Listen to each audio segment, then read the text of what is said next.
All right, episode 15. All right. Yes, it's been a while, but literally this time I had a good excuse.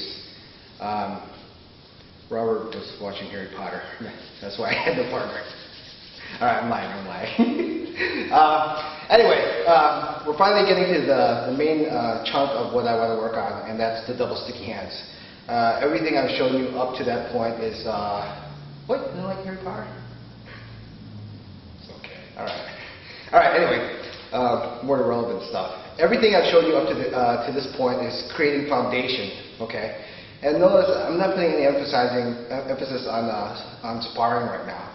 You know, a lot of people think of it this way. A lot of people want to fight right away, okay? But they have no skill. It's like if I ask somebody, okay, let's play basketball. Even he doesn't know how to play basketball. He just wants to shoot around and play the game. But if you have no skill, there's no fun in it. So think of it this way. Everything from season 1 episode up to 15 I'm showing you, and I think I might go up to 20 or 25 depending on how much else I want to show you for basic level.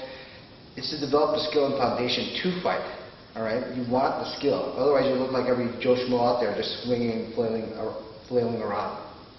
Now, we're going to go into double sticky hands, and one thing I want to emphasize also is that the single sticky hand part, whatever episodes those were, the 3-part series on that, it takes a lot of time to spend some time working on single sticky hand. Don't be like, okay, I spent 1 day, I got the basic motion, all right, I'm ready for 2 hands.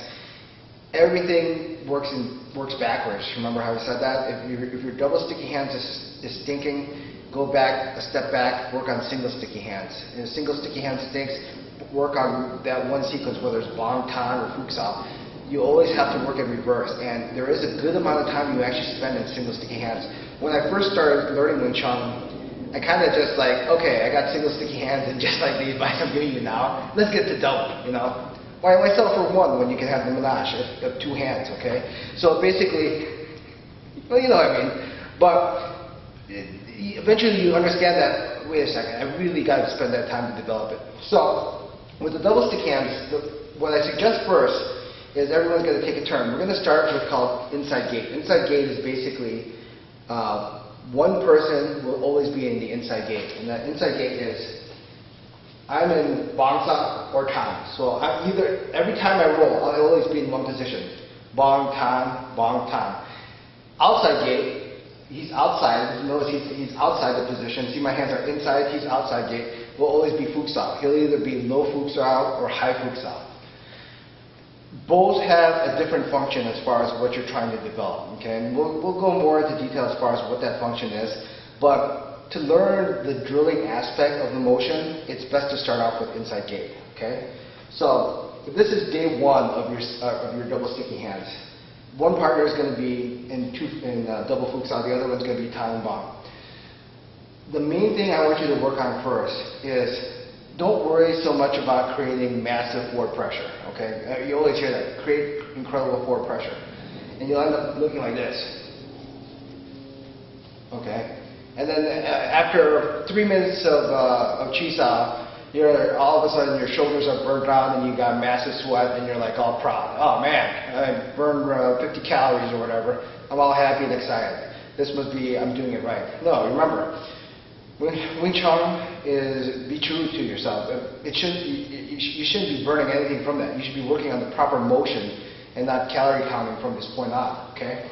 So what I'm doing is, I just want to have enough force where what I'm looking for when we talked about it before in the single stick is just enough little stretch. See, if you see here from my one hand here, if I keep pushing, I'm sliding off that point. I want to control it so at that point of contact where I'm touching Robert's Futsal right here, I want enough where you can actually see that can be shown from there. See that little stretch? I just want a little stretch like that. I don't have to keep forcing it in. Okay? Now, getting back to this double sticky hand part. So we're here in this position and we're rolling. And one of the key things also to pay attention to when you're rolling this motion is keeping it even is really the key. If we agree that this area, okay, this particular area, imagine is the tennis net between us, okay? This net should be perpendicular to us from this point on. Perpendicular, right? Is that right? Geometry wise? whatever. You know what I mean. So it's in this fashion.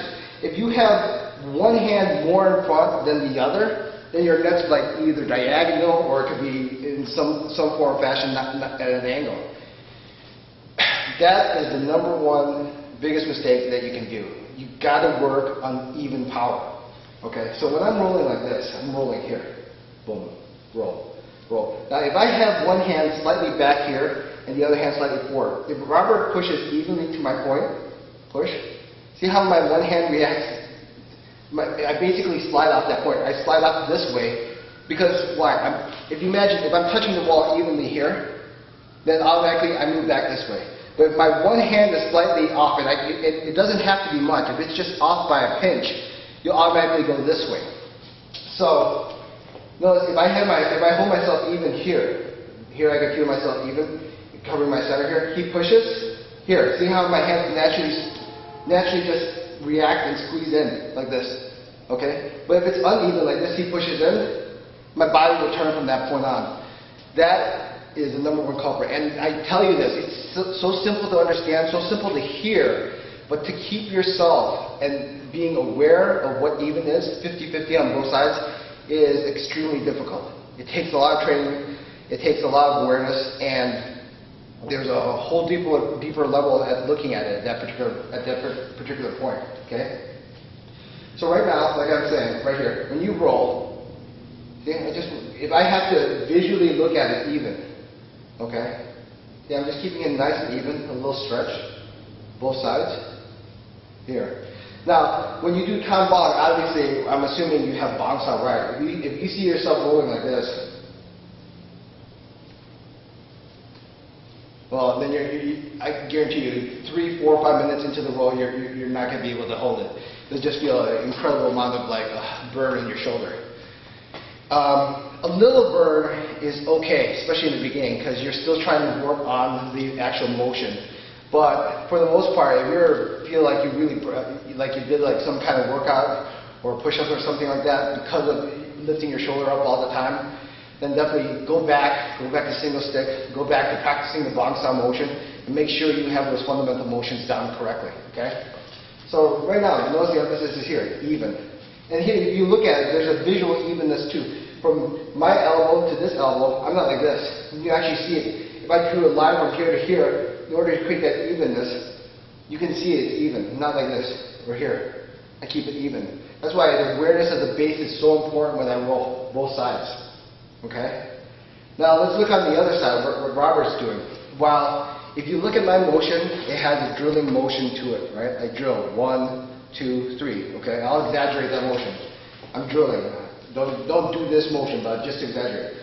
Drill, drill, drill. Okay? Don't exaggerate. I'm just giving you an idea of that motion.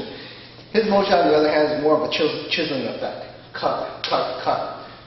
Because he's from this motion here, right? He's not drilling. Hard for him to drill in that position. But he's more chiseling into the point each time. So from here, this motion from here, when he comes in and pushes, he doesn't have the drilling motion. Because if I drill in, he has to go out, right? So he has to control that motion to make sure both of his book sounds are aimed at my center. It's not uncommon that when you're rolling, the guy who's rolling ends up going like that. Instead of focusing into the center, like I'm showing you here, it's not uncommon where people actually are away from the center. They're going out, out, out like this instead of going in. So if one person doesn't know it and going out, it's not uncommon that the person doing futsal is going out with him as well. So the main thing to remember about the guy with the futsal, aim. What does that mean, aim? If I'm here, okay, and Robert's rolling in this position right here. If he doesn't know, let's say I don't know what the hell I'm doing, okay? I'm rolling this way. Look at his futsal. His futsal, instead of aiming towards me here, if I roll it here, it's aiming towards here. I'm exaggerating this motion. It's aiming towards there. It's not common where something's like this. See where his hands are? It's aimed nowhere. There's no target point when he's doing that. What he wants to make sure is when I roll up in this motion, what? This is aimed towards me, and this is aimed towards me. Okay? Both motions are aimed towards me. Why? Because if I, for example, have no hands here, his target is here. But if he doesn't know that and then follows my motion here, his target's over here, not me anymore. Okay? So that's probably some of the main things we're going to then I want you to concentrate with the roll motion first. Just to keep it even, he has the same job as keeping his side even. See how I roll here? Roll, roll, roll. And then from here, I push a little, nice and even. See, just a little push. You don't have to crank it on each other and really pound it hard. That achieves absolutely nothing. I just want to make sure he's even, I'm even. And I know what that is. Later on, when you do know and are aware of what uneven is, okay? When you feel one side more than the other, then you can take advantage of that. But if you don't even know one hand's in front of the other, more than the other, how are you going to hit? You're going to have to say, oh, I see this hand more in front, than punch. You won't have a natural reaction off that. Okay? So right now, main goal, keep it nice, keep it smooth, keep it even, and just a little stretch on both sides.